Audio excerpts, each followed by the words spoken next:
A expressão "o Verbo se tornou em carne" alude diretamente ao versículo 14 de João 1. Nesse texto, João descreve Nosso Senhor como o Verbo divino que assumiu a forma humana. Trata-se da ligação entre o espiritual, divino, e o material, o humano. O nosso Salvador assumiu a natureza humana com o objetivo de redimir os pecadores.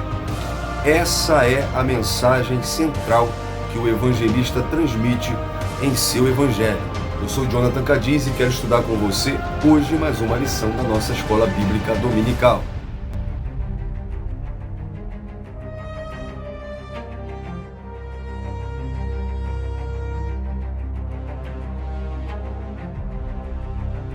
Olá, povo de Deus, a paz do Senhor, tudo bem com você? Espero que sim. Bom dia, boa tarde ou uma boa noite, a depender do horário que você está com a gente aqui no canal Colégio do Discípulo. Para você que já é inscrito, sempre está acompanhando a gente, muito obrigado, é um privilégio sempre ter você conosco. Não esquece de deixar aquele joinha de sempre, compartilhe esse vídeo com alguém e comenta também. E comentando a gente pode dar continuidade ao assunto. Agora, para você que está entrando aqui, ainda não é inscrito, já assistiu outras aulas, acompanha o canal, não é inscrito, ou entrou hoje pela primeira vez, não deixe de se inscrever, tá bom? Se inscreva, ative o sininho das notificações para você ser notificado quando a gente colocar algum conteúdo novo. Dê também o seu like, tá? O seu joinha, compartilhe esse vídeo com alguém, coloca no grupo da sua igreja, manda para os seus amigos, tá bom? E comente também para que nós possamos conversar através dos comentários. Quando você faz tudo isso, você ajuda muito o canal, porque o YouTube vai entender que os nossos conteúdos são relevantes. Então, ele abre mais possibilidade de visualizações para alguém. Então, se esse canal tem abençoado sua vida, ajude com que esse canal abençoe outras pessoas. É só você fazer essa sequência. Se inscreva, ativa o sininho, deixa o seu like, compartilha e comente também. Aproveita e deixa o seu nome, deixa a sua cidade, tá? Para a gente poder conversar. Hoje nós vamos dar continuidade à nossa querida Escola Bíblica Dominical, a escola que eu sempre digo aqui, que é a escola que não tem férias. Então, vamos entrar agora no segundo trimestre de 2025, da revista da CPAD da classe dos adultos e, claro, vamos para a lição 1, lição essa que será ministrada nas nossas igrejas, ou pelo menos na maioria, no dia 6 de abril de 2025. Então já vamos ver o propósito desse trimestre.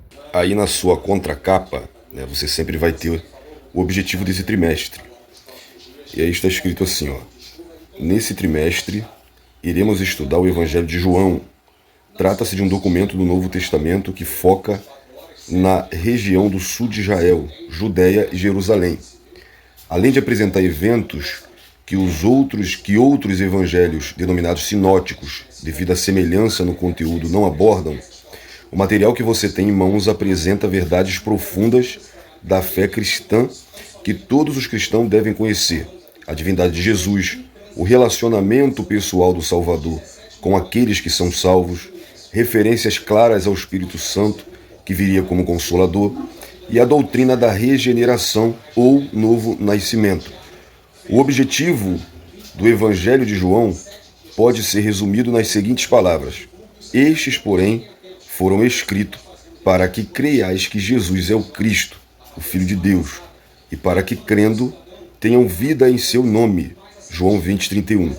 Portanto, desejamos que nesse trimestre você reafirme sua crença em Jesus como Filho de Deus e experimente uma vida abundante em seu nome.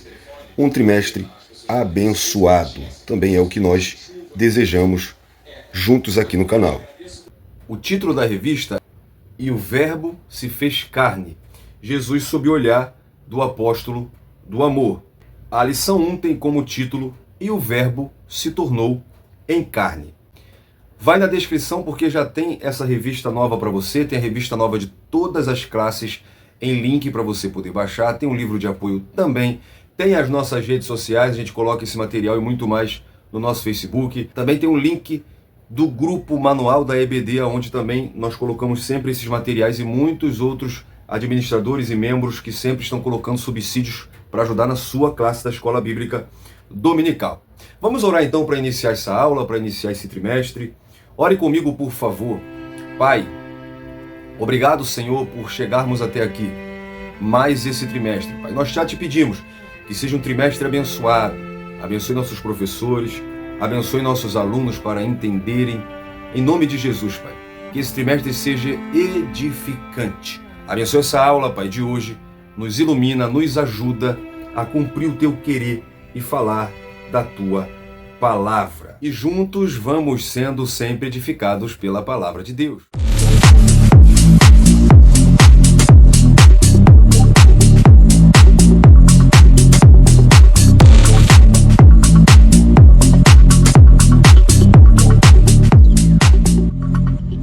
Que bom podermos começar, com a permissão de Jesus, mais um trimestre abençoado. Nessa lição 1, o texto áureo está em João capítulo 1, versículo 14.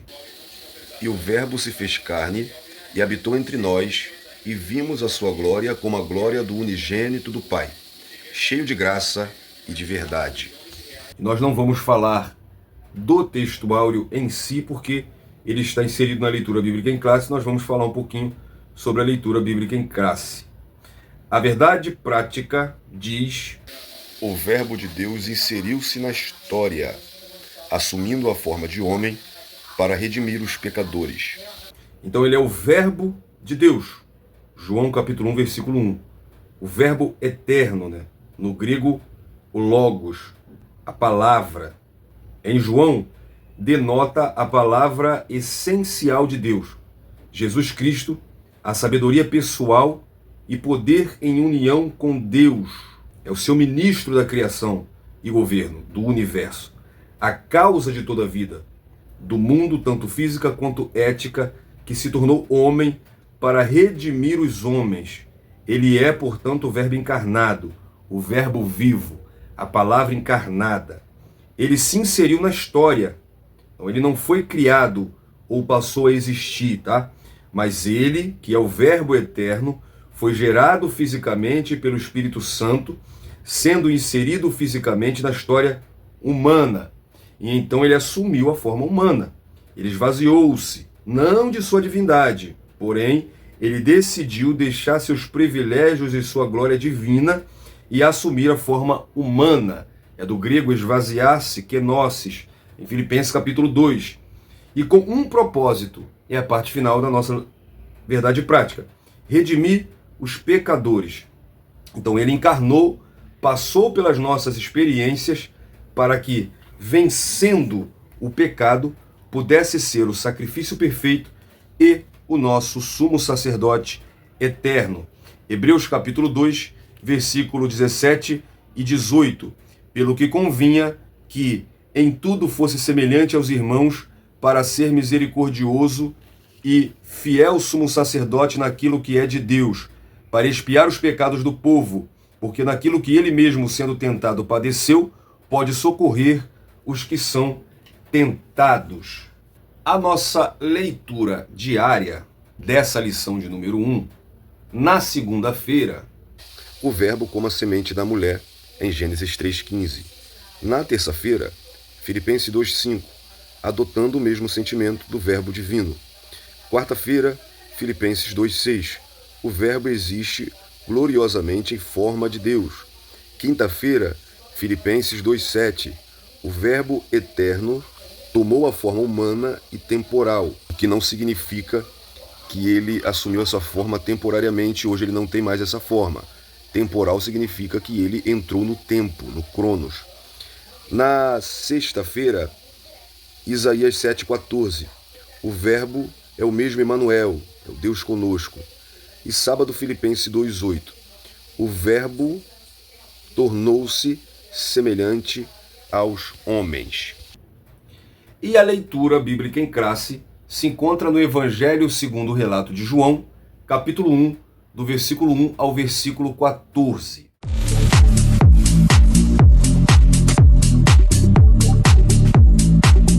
O Evangelho segundo João, capítulo 1. No princípio era o Verbo, e o Verbo estava com Deus, e o Verbo era Deus. Ele estava no princípio com Deus. Todas as coisas foram feitas por ele, e sem ele, nada do que foi feito se fez. Nele estava a vida, e a vida era a luz dos homens. E a luz resplandece nas trevas, e as trevas não a compreenderam. Houve um homem enviado de Deus, cujo nome era João. Este veio para testemunho, para que testificasse da luz, para que todos crescem por ele. Não era ele a luz, mas para que testificasse da luz. Ali estava a luz verdadeira, que ilumina todo homem que vem ao mundo. Estava no mundo, e o mundo foi feito por ele, e o mundo não o conheceu. Veio para o que era seu, e os seus não o receberam. Mas a todos quantos o receberam, deu-lhes o poder de serem feitos filhos de Deus, aos que creem no seu nome, os quais não nasceram do sangue, nem da vontade da carne, nem da vontade do homem, mas de Deus.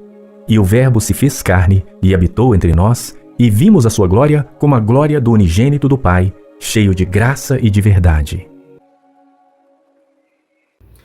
Então, o princípio aqui não é o princípio de Gênesis 1, né, em si, e sim antes da criação. É uma afirmação que o Logos é eterno e da mesma substância. O termo estava com Deus, e João também diz que ele era o próprio Deus. Então, como ser e estar com ao mesmo tempo? Como ser Deus e ao mesmo tempo estar com Deus? Então, ele é uma outra pessoa, mas faz parte da mesma divindade. E nós aprendemos bastante isso na lição passada. Inclusive, nessa lição de hoje, nós vamos ver muita coisa que a gente viu na lição passada. Porém, é bom esclarecer para você, quando essa revista foi divulgada, muitas pessoas comentaram que a aula ia ser repetida do trimestre passado. E não vai ser repetida, tá? O propósito desse trimestre é estudar Jesus Cristo sob o olhar de João, do evangelista João, né? Do Evangelho de João. Porém, na lição 1 vai falar de encarnação, vai falar disso tudo, então você vai se identificar muito com o trimestre passado. Então, ele criou todas as coisas, Colossenses 1, 16 e 17. E no versículo 4, né, João escreve que a vida estava nele. Através dele a vida é gerada, e a vida, né, o Espírito Santo, através da provisão dele, passaria a habitar nos crentes.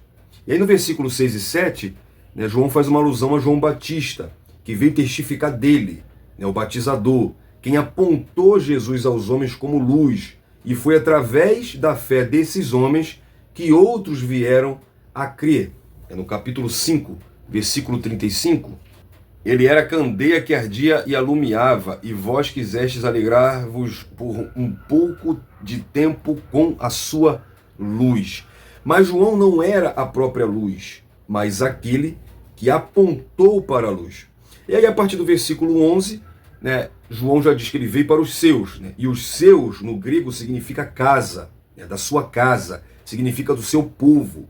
Então, mesmo sendo rejeitado pela maioria de Israel, Cristo se oferece a todos, entre os quais alguns o receberam.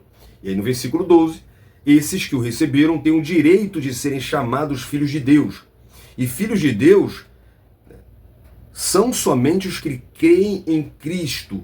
Tá? Esse negócio da gente ficar falando que todo mundo é filho de Deus é quem recebe esse direito por crer em Cristo, que é o unigênito, né? O primogênito de Deus. Então, esses nasceram, não de um nascimento físico, mas de um nascimento espiritual. João 3,16. Então, esse verbo, lá no versículo 14, ele se fez carne. Ninguém o fez carne, mas ele se fez carne. Filipenses capítulo 2. Ele se esvaziou. Ele tomou a forma humana. Ele encarnou como homem, né? E habitou.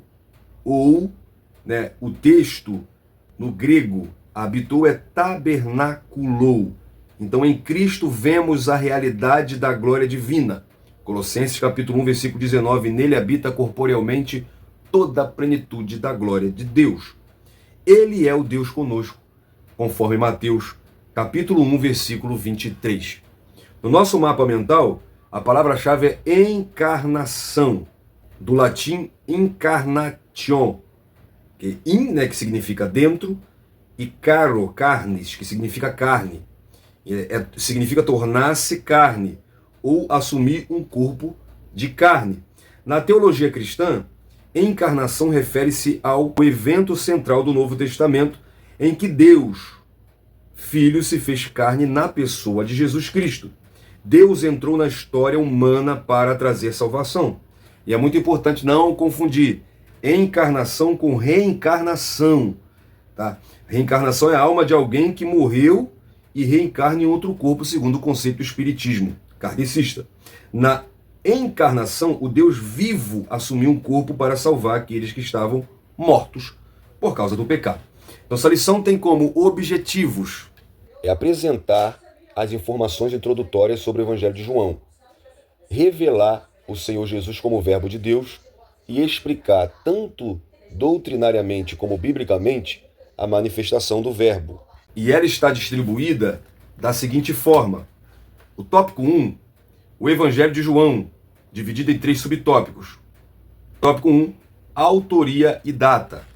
Subtópico 2, o propósito do Evangelho. Subtópico 3, a natureza de Jesus. O tópico 2 traz como título Jesus, o Verbo de Deus, também dividido em 3 subtópicos. Subtópico 1, a revelação que ultrapassou o passado. Subtópico 2, a natureza fundamental do Verbo. E o subtópico 3, no princípio era o Verbo, João capítulo 1, versículo 1. E o tópico 3 traz como tema a encarnação do Verbo, também em 3 subtópicos. Subtópico 1, a manifestação do Verbo e a luz. Subtópico 2, o privilégio de nos tornarmos filhos de Deus. E subtópico 3, a manifestação e a habitação do Verbo. Então, assim como em outras ocasiões, tá? Essa aula é uma aula de introdução do trimestre. E como introdução do trimestre, nós vamos ter uma introdução do livro de João, do Evangelho de João. Vamos entender a autoria, a data, propósito do livro e etc. Então, a nossa introdução diz que nesse trimestre vamos estudar o Evangelho de João, em comparação com os outros 3 evangelhos, Mateus, Marcos e Lucas. O de João destaca-se especialmente por centrar-se no ministério de Jesus em Jerusalém. O autor desse evangelho, o apóstolo João, redigiu esse valioso documento com a intenção de revelar a singularidade da natureza divina do nosso Senhor e, ao mesmo tempo, encorajar a fé de seus discípulos, que possamos também ser fortalecidos e inspirados na nossa fé em Jesus Cristo, nosso Senhor e Salvador. Tópico 1, o Evangelho de João. Subtópico 1, autoria e data. Subtópico 2, o propósito do Evangelho. Subtópico 3, a natureza de Jesus. Autoria e data. A autoria do Evangelho de João é confirmada pela maioria dos estudiosos como sendo João, filho de Zebedeu, irmão de Tiago. As confirmações da sua autoria vêm de alguns fatores. Em primeiro lugar, o testemunho da igreja primitiva, ou seja, documentos registrados dos pais da igreja e o próprio testemunho destes, como por exemplo, Irineu de Lyon, de 180 d.C., afirmou que João, o discípulo de Jesus, escreveu o evangelho quando estava em Éfeso. Clemente de Alexandria e Orígenes também defenderam a autoria joanina. Um outro fato que afirma a autoria de João é as evidências internas do próprio evangelho. O autor se identifica como o discípulo a quem Jesus amava, João 20, versículo 21, também no versículo 24. O estilo e os temas do evangelho se assemelham aos das cartas de João, a primeira, a segunda e a terceira epístola de João. A narrativa sugere que o autor era um dos discípulos próximos de Jesus e testemunha ocular. Por exemplo, João capítulo 1, aonde ele mesmo afirma que testificou a encarnação do Verbo, que viu e que tocou.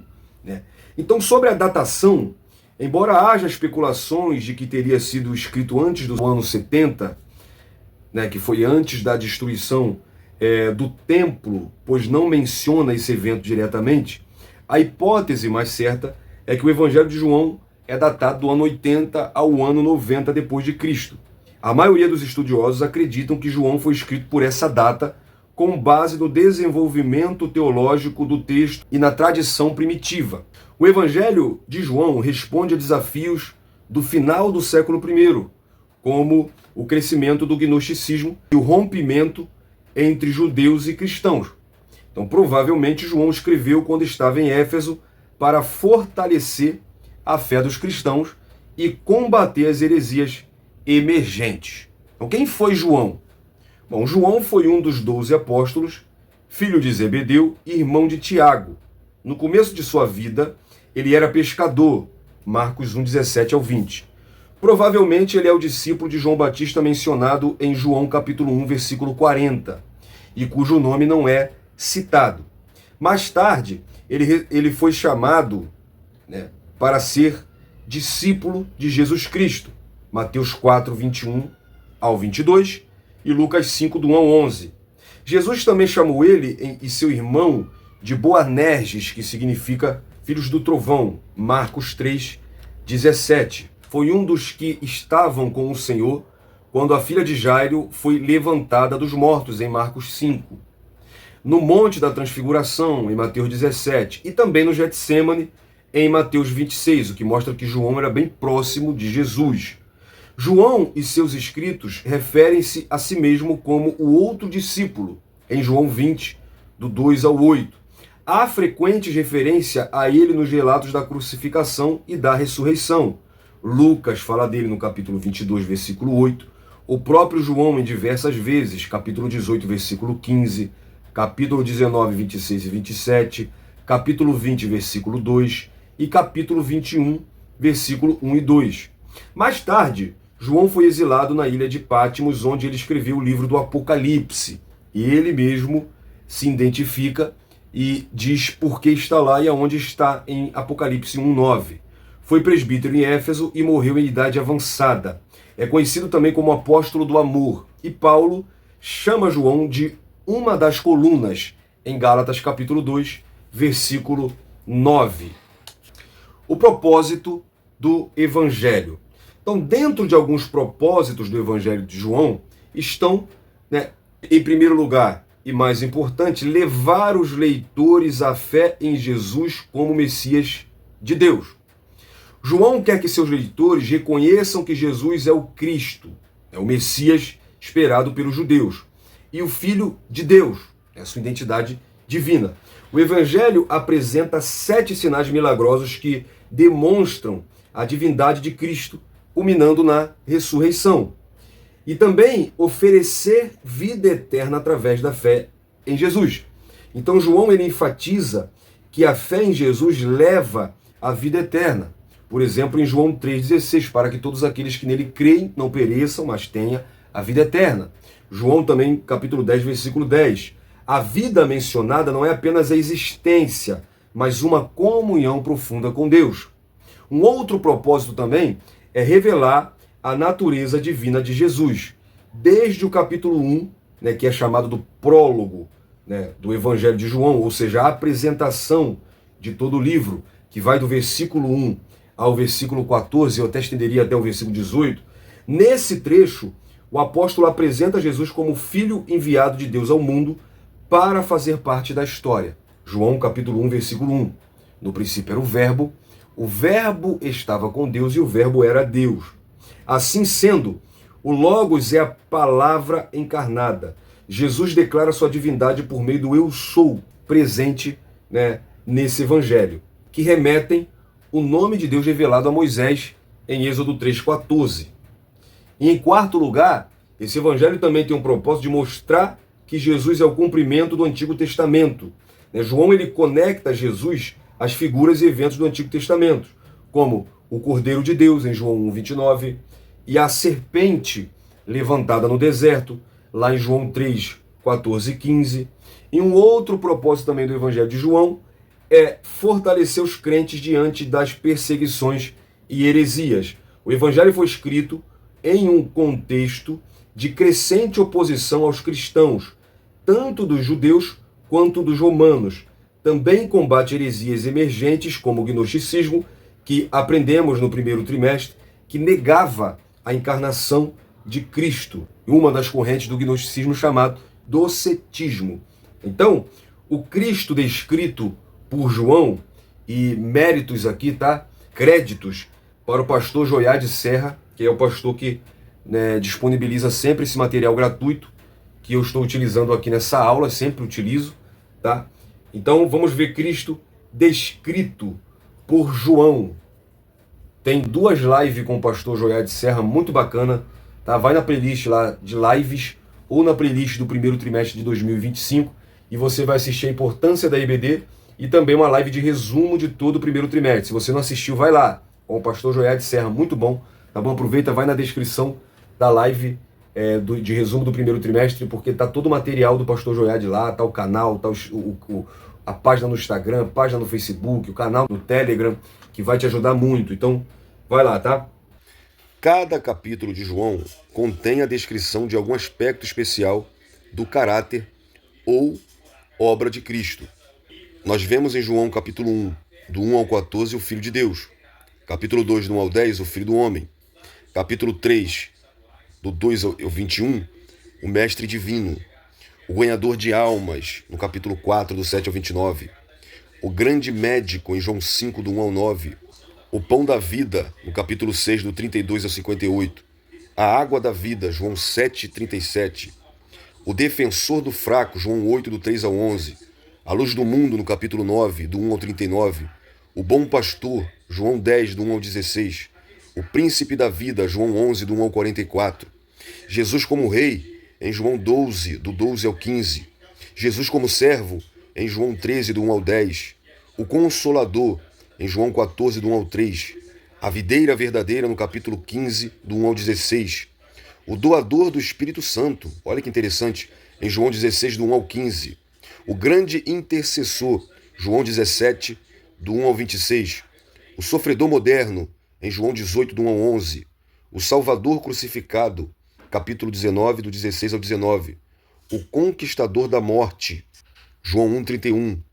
O Restaurador do Arrependido, capítulo 21, do 1 ao 17. O Evangelho de João, né, o quarto evangelho, não menciona o nascimento de Jesus, seu batismo e suas tentações. Não nos diz nada a respeito da última ceia, nada do Getsêmani, nada sobre a ascensão. Não diz uma só palavra a respeito da cura de pessoas possessas por demônios ou espíritos malignos. E o que possivelmente resulta numa reação surpreendente, não contém nenhuma parábola, nenhuma dessas histórias que Jesus contou e que formam uma parte de valor inapreciável dos outros 3 evangelhos. João dá uma versão diferente da duração do ministério de Jesus. Os outros 3 evangelhos implicam que o ministério de Jesus só durou 1 ano. Dentro do ministério só há uma Páscoa. Em João há 3 Páscoas. Uma durante a purificação do templo, em João 2,15, João 2,13. Uma próximo à alimentação dos 5.000, lá em João 6,4. E a última Páscoa durante a qual Jesus foi crucificado. A estrutura do quarto evangelho tem seu ponto culminante nesta passagem. Na verdade, Jesus fez diante dos discípulos muitos outros sinais que não estão escritos nesse livro.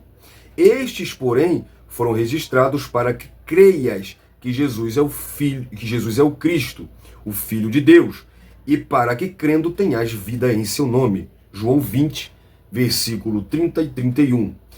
Daí, depreendemos alguns fatos básicos.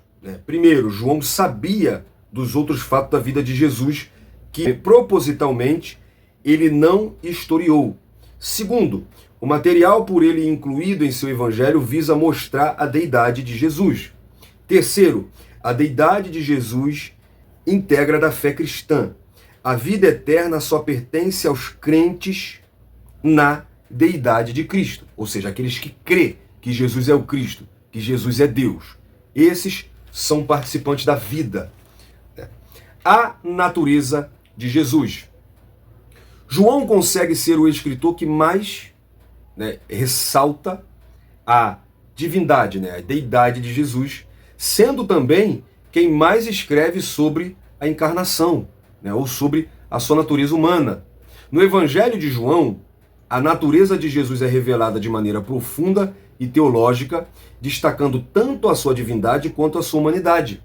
João apresenta Jesus como o Verbo eterno, Deus encarnado e o único meio de salvação. Então, primeiro ele mostra Jesus como Deus, ele mostra a divindade de Jesus através do Verbo, eterno.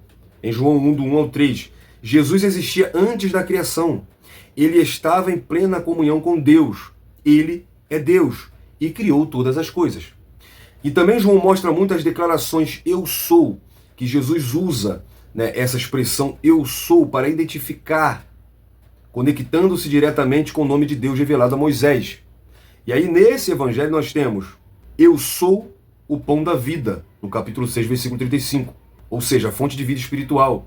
Eu sou a luz do mundo, João 8, 12, ou seja, ele é o guia para a salvação. Antes de Abraão existisse, eu sou, João 8, 58, ou seja, eternidade e divindade. Então Jesus ele recebe adoração e perdão dos pecados. Tomé chama Jesus de Senhor meu e Deus meu, em João capítulo 20, versículo 28. Ele perdoa pecados e tem poder sobre a vida e sobre a morte, João capítulo 5, versículo 21. Portanto, o Evangelho de João mostra Jesus como Deus. Mas o Evangelho de João também mostra Jesus como homem, mostra a humanidade de Cristo. Primeiro na própria encarnação, João capítulo 1, versículo 14. E o Verbo encarnou e habitou entre nós. Jesus não apenas aparece como homem, mas tornou-se verdadeiramente humano. Ele experimentou fome, João 4, 6. Sede, João 19, 28.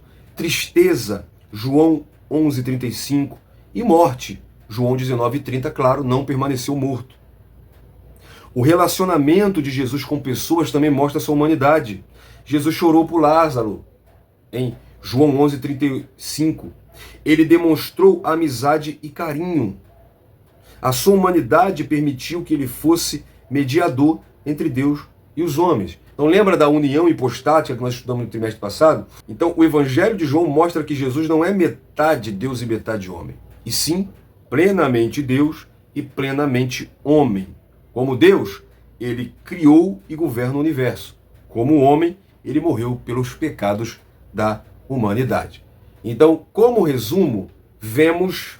O Evangelho de João foi redigido com o propósito de nos fazer crer que Jesus é o Verbo divino e, por consequência, termos vida nele. O tópico 2 mostra Jesus, o Verbo de Deus. Subtópico 1, a revelação que ultrapassou o passado. Subtópico 2, a natureza fundamental do Verbo. E subtópico 3, no princípio era o Verbo, João 1, 1. A revelação que ultrapassou o passado. A revelação de João 1, ela ultrapassa o passado, pois não se limita a um evento histórico ou uma criação temporal, mas aponta para a eternidade, o presente e o futuro da existência e obra de Cristo. João 1 aponta para a eternidade. O verbo era, né, ali em João 1, no princípio era o verbo. Esse verbo era é em no grego, que indica uma ação contínua no passado. E isso significa que o verbo já existia antes de qualquer começo. João não fala apenas da criação. Esse princípio não é apenas o princípio de Gênesis capítulo 1. É claro que ele estava presente lá também. E ele estava agindo na criação. Mas João ele não tem apenas isso. É provável que ele tenha Gênesis 1 como referência, mas João ele não tem apenas isso em mente, mas um estado eterno em que Cristo sempre foi Deus. Ele ultrapassa o tempo e o espaço existindo antes da criação. Cristo continua sendo Deus e homem intercedendo pelos crentes hoje. Hebreus capítulo 7, versículo 25. Portanto, pode também salvar perfeitamente os que por ele se chegam a Deus, vivendo sempre para interceder por eles.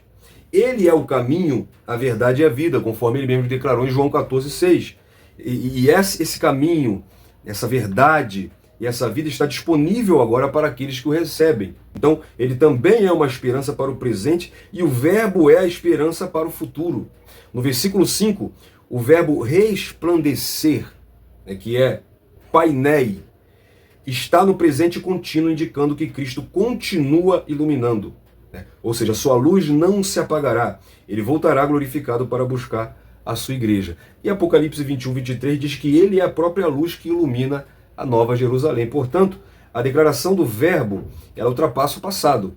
Ela está no presente e ela é uma esperança futura. Portanto, a revelação de João 1 não está presa ao passado. Ela ultrapassa o tempo, mostrando que Cristo é eterno, ele é antes da criação. Cristo age no presente, trazendo salvação e revelação. E Cristo é a esperança de futuro. Sua luz nunca se apagará. Apocalipse 1:8, ele é o alfa e o ômega, o que era, o que é e o que há de vir. Subtópico 2, a natureza fundamental do verbo. Então, o verbo é eterno, é pré-existente. No princípio era o verbo era Deus, e o verbo estava com Deus. O verbo estava com Deus, indicando um relacionamento pessoal, distinto, dentro da Trindade. O verbo era Deus, tem a mesma essência divina. O verbo é criador, ele é agente da criação. Versículo 3. Todas as coisas foram feitas por ele, e sem ele nada do que foi feito se fez. Então ele é agente da criação. O verbo não somente já existia na criação, mas foi o agente dela. Gênesis 1:3 mostra que a criação ela veio da palavra, do verbo. Deus disse haja, e a palavra de Deus, Jesus, trouxe à existência todas as coisas. Tal como o Pai é eterno e criador, o verbo o é. João, escrevendo Apocalipse, no capítulo 1, versículo 8, descreveu que Jesus é o alfa e o ômega, o princípio e o fim. Diz o Senhor, que é, que era e que há de vir o Todo-Poderoso. Então João está descrevendo aqui também como o Logos eterno, a palavra eterna, a palavra encarnada. Então essa palavra encarnada que habita entre os homens, quando ele fala de alfa, ele está falando de palavra, é a primeira letra do alfabeto grego, e ômega é a última letra do alfabeto grego, apontando então Cristo como autor, né, e Cristo como o fim de todas as coisas. Essa frase da qual João usa o alfabeto grego, e o alfa e o ômega, princípio e fim, que era e que há de vir, indica que não somente eternidade, mas infinidade. A vida ilimitada que compreende tudo e transcende tudo. Diz o teólogo Sweat, então o verbo eterno é a palavra encarnada, o Deus eterno em forma humana. Portanto, enquanto verbo encarnado, Jesus é reconhecido por muitos e adorado como Deus. Mais um crédito agora para o pastor Joiade Serra, os títulos de Cristo no Evangelho de João. Gente, o material do pastor Joiade Serra é muito bom. Os títulos de Jesus Cristo no Evangelho de João são muitos, né? Começando do capítulo 1 até o 21.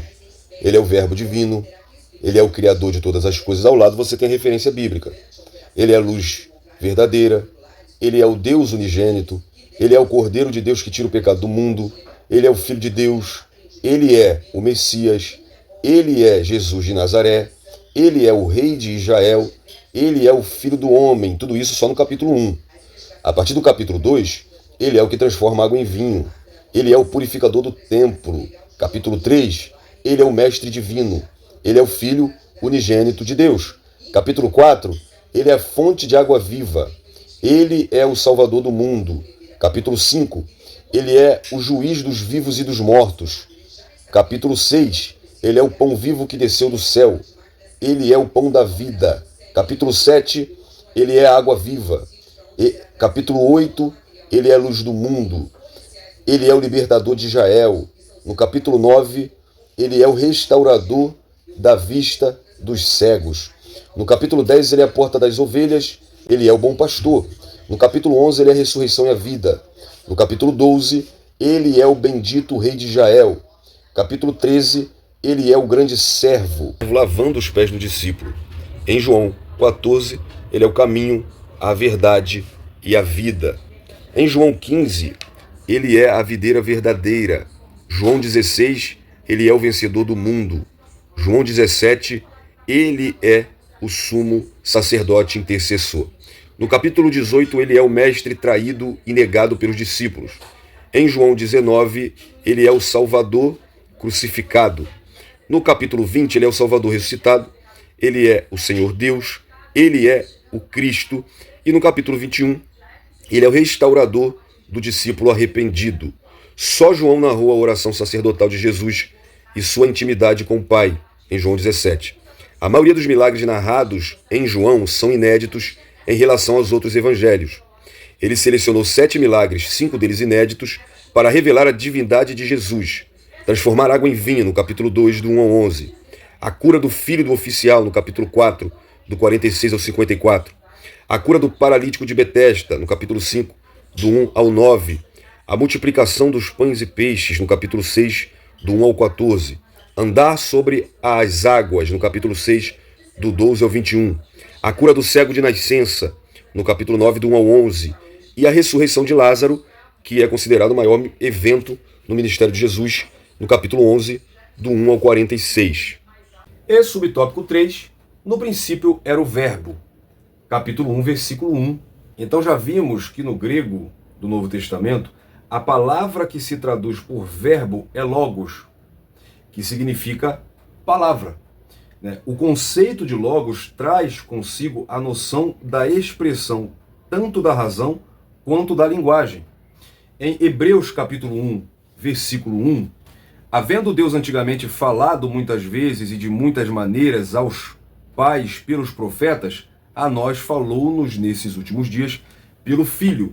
Então, no passado Deus falou de formas variadas, sonhos, visões, profetas, Urim, Tumim e etc.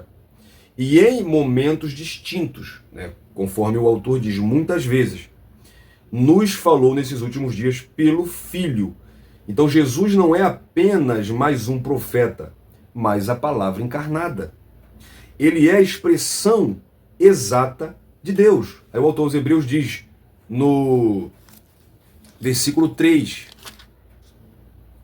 o qual, sendo o resplendor da sua glória e a expressa imagem da pessoa, e sustentando todas as coisas pela palavra do seu poder, havendo feito por si mesmo a purificação dos nossos pecados, assentou-se à destra da majestade nas alturas. Então ele é a expressão exata de Deus. A sua vida e morte e ressurreição são a revelação máxima do Pai. Colossenses capítulo 1, versículo 15, o qual é a imagem do Deus invisível, o primogênito de toda a criação. Ao testemunho de Jeová, aqui não está dizendo que ele foi o primeiro a ser criado, aqui está dizendo que ele tem primazia de toda a criação, porque ele criou todas as coisas. Então, na filosofia grega, o logos representa o princípio da razão que governa o mundo e o pensamento. Na cultura hebraica, refere-se a Deus. João descreve Jesus como o verbo, indicando um ser humano que conheceu e amou, mas também é o criador do universo e a suprema revelação de Deus. Jesus é a deidade encarnada. João afirma no versículo 14 que esse verbo que era Deus e que estava com Deus, ele se encarnou e habitou, passou a viver no meio dos homens. Ele é o retrato vivo da santidade de Deus em quem tudo subsiste. Colossenses 1, 17. E ele é antes de todas as coisas, e todas as coisas subsistem por ele. Então nós vemos nessa segunda parte, como resumo, o Evangelho de João retrata Jesus como o Verbo divino que se fez presente na história. E o tópico 3, a encarnação do Verbo. Subtópico 1, a manifestação do Verbo e a luz. Subtópico 2, o privilégio de nos tornarmos filhos de Deus. E subtópico 3, a manifestação e a habitação do Verbo. A manifestação do Verbo e a luz. Então, nesse último tópico, a ênfase é em Jesus como homem, tendo como base a leitura bíblica em classe. Jesus deixou o seu lugar junto ao Pai e entrou na condição de ser humano, sendo gerado pelo Espírito Santo no ventre de uma mulher e nascendo como qualquer criatura, sem pecado. É sempre bom frisar isso. Em 2 Coríntios 4, Paulo diz que o mundo anda segundo o curso do Deus desse século, que refere-se a Satanás, que domina temporariamente o sistema mundano caído. João 12:31, João 14:30, Efésios 2:2, Paulo dizem que noutro tempo andaste segundo o curso desse mundo, segundo o príncipe das potestades do ar, do espírito que agora opera nos filhos da desobediência. Então, ele segue espiritualmente os incrédulos, impedindo-os de ver a verdade do Evangelho. A cegueira espiritual da humanidade não é intelectual, mas é moral e espiritual. Paulo fala sobre isso em Romanos capítulo 1, versículo 21 ao 23. Portanto, tendo conhecido Deus, não glorificaram como Deus, nem lhe deram graças. Antes, em seu discurso, se desvaneceram e o seu coração insensato se obscureceu. Dizendo-se sábios, tornaram-se loucos e mudaram a glória do Deus incorruptível em semelhança da imagem de homens corruptíveis e de aves, de quadrúpedes e de répteis. Então, o pecado e a influência do maligno distorcem a percepção da verdade divina. 1 Coríntios 2,14. Ora, o homem natural não compreende as coisas do Espírito de Deus, pois lhe parecem loucura e não pode entendê-las. Então, a luz do Evangelho é o poder de Deus para a salvação. Paulo fala em Romanos 1,16 que o Evangelho é o poder de Deus para a salvação, revelando Cristo como a imagem de Deus. Colossenses 1,15, ele é a expressa imagem, revelação, como eu já li também em Hebreus 1,13, ele é a expressa imagem de Deus. Então, Satanás ele tenta obscurecer essa luz, mas o Evangelho é poderoso para romper todas as trevas. No mesmo texto em que Paulo fala do Deus desse século, de um mundo que está obscurecido pela ação dele, no versículo 6 Paulo diz, porque Deus que disse que nas trevas resplandecesse a luz, é quem resplandeceu em nossos corações para a iluminação do conhecimento da glória de Deus na face de Jesus Cristo. João 8, no versículo 12, diz, falou-lhes, pois, Jesus outra vez, dizendo, eu sou a luz do mundo, quem me segue não andará em trevas, mas terá a luz da vida. Então, João Batista não era o verbo, a palavra, mas falava da palavra. João Batista apresentou a luz, porém a luz foi rejeitada. Então, rejeitar a Jesus é decidir viver uma vida sentenciada à condenação eterna. É rejeitar a única oportunidade para a salvação. É rejeitar a luz apresentada por João Batista, que brilha até hoje. Então, o propósito da encarnação do Verbo é revelar Deus ao homem. Hebreus 1,3 a expressa imagem da sua pessoa. É destruir as obras do diabo.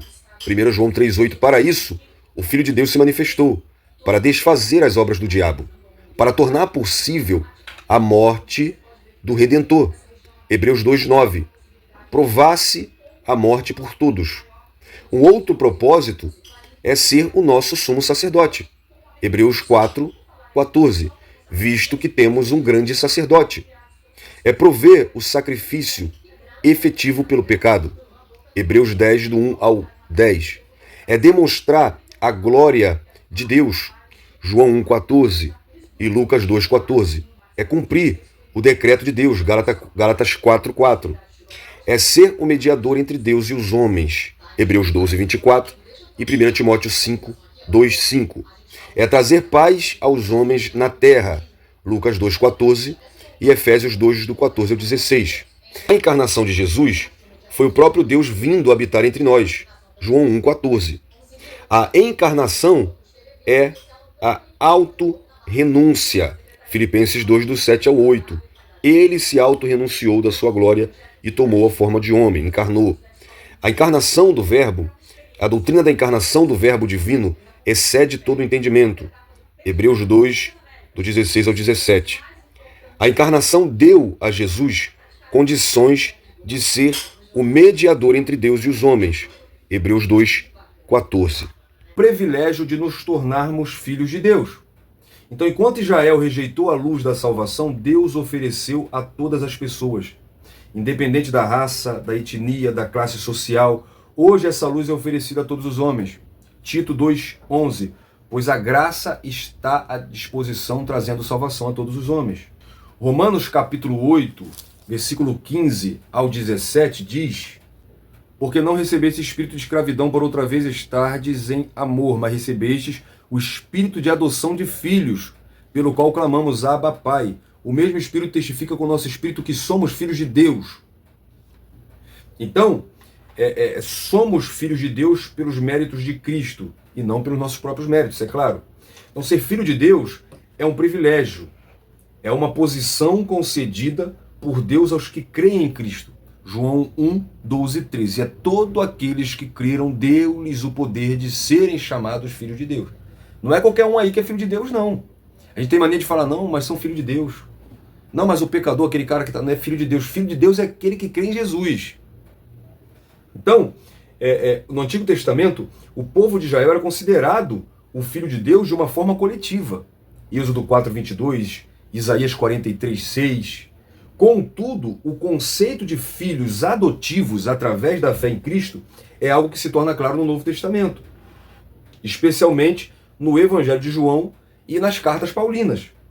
Ser filho de Deus significa participar da vida divina, ser herdeiro das promessas de Deus e ter um relacionamento pessoal com Ele, conforme Paulo diz aos Gálatas capítulo 4, 6 e 7. Não se trata apenas de uma posição legal ou de um título, mas de um relacionamento vivo com o Pai. Os filhos de Deus têm acesso direto ao Pai, como Jesus ensinou em João 14, 6. E ele é o caminho, o único caminho direto ao Pai, de acesso ao Pai. Agora, como se tornar filho de Deus? Recebendo a Cristo e crendo no nome de Jesus. João diz isso. É só assim, João capítulo 1, versículo 12, que podemos ser filhos. Nascer de Deus. João capítulo 1, versículo 13, diz que esses que foram recebidos não foram feitos filhos de sangue, mas segundo a vontade de Deus. Não é nascimento físico. A filiação divina não depende de um fator genético, é uma nova geração espiritual. É através do novo nascimento, que o próprio João mostra Jesus ensinando para Nicodemos no capítulo 3, do versículo 3 ao 7. Ou seja, o Espírito nos dá nova vida, regenerando o nosso coração. Tito, capítulo 3, versículo 5. Então a grandeza desse privilégio é revelada por João, que nos convida a crer em Cristo, experimentar a transformação que vem com a nova vida em Deus. E assim somos, portanto, filhos de Deus. Subtópico 3, a manifestação e a habitação do Verbo. Com Adão e Eva, antes do pecado, Deus tinha comunhão direta com eles no Éden, andando e falando sem barreira. Gênesis 3, 8. Com Adão e Eva após o pecado, Deus falou diretamente com eles, pronunciando juízo e prometendo redenção através da descendência da mulher. Gênesis 3, 15. Com Caim, nós vemos Deus também se relacionando com Caim. Deus advertiu Caim antes do assassinato de Abel e o protegeu depois do crime. Gênesis 4, do 6 ao 15. Deus se relacionando com Noé. Deus revelou a Noé o juízo do dilúvio e deu instruções para a construção da arca em Gênesis 6. Deus se relacionando com Abraão. Deus aparece a Abraão estabelecendo uma aliança e enviando anjos. Gênesis 12, Gênesis 17, Gênesis 18, etc. Com Isaac, Deus se relaciona, Deus reafirmou a aliança com Abraão, aparecendo a Isaac em Gênesis 26, do 2 ao 5. Deus se relacionando com Jacó. Deus se manifestou a Jacó em sonho e falou diretamente com ele, em Gênesis 28, do 12 ao 15, e depois em Gênesis 32, do 24 ao 30. Com Moisés, Deus se revelou através da sarça ardente e no tabernáculo Deus manifestou sua presença através da coluna de nuvem e fogo, habitando no Santo dos Santos, em Êxodo 40, do 34 ao 38. E no templo de Salomão, Deus manifestou sua glória na dedicação do templo, em 2 Crônicas 7, do 1 ao 3. Agora, através de Jesus Cristo, Deus habitou entre os homens na pessoa de Jesus Cristo. João capítulo 1, versículo 14. Ele tabernaculou, ele habitou, ele armou sua tenda, ele tabernaculou entre nós. E através do Espírito Santo nos crentes. Então hoje Deus habita nos crentes por meio do Espírito Santo, tornando cada cristão um templo vivo. João 14, 16, 17 e 1 Coríntios 6, 19. Então desde o Éden, Deus tem buscado um relacionamento com a humanidade, revelando-se de diversas maneiras ao longo da história. Em Cristo essa revelação veio plena, veio de maneira corpórea, porque nele habita corporealmente toda a plenitude da glória de Deus. João diz em João 1, vimos e tocamos. E através do Espírito Santo, hoje essa glória, essa presença habita dentro de nós, nos capacitando a sermos filhos de Deus. Então, como resumo dessa terceira parte, por meio da manifestação do Verbo de Deus, à luz do mundo, temos a bênção de sermos considerados filhos de Deus. A nossa conclusão diz que nessa lição tivemos a oportunidade de iniciar o estudo no Evangelho de João, mostrar a sua relevância e o seu objetivo na vida da igreja. Observamos que a revelação sensível de Deus e a sua intervenção na história tornam o Evangelho de João uma obra única no Novo Testamento.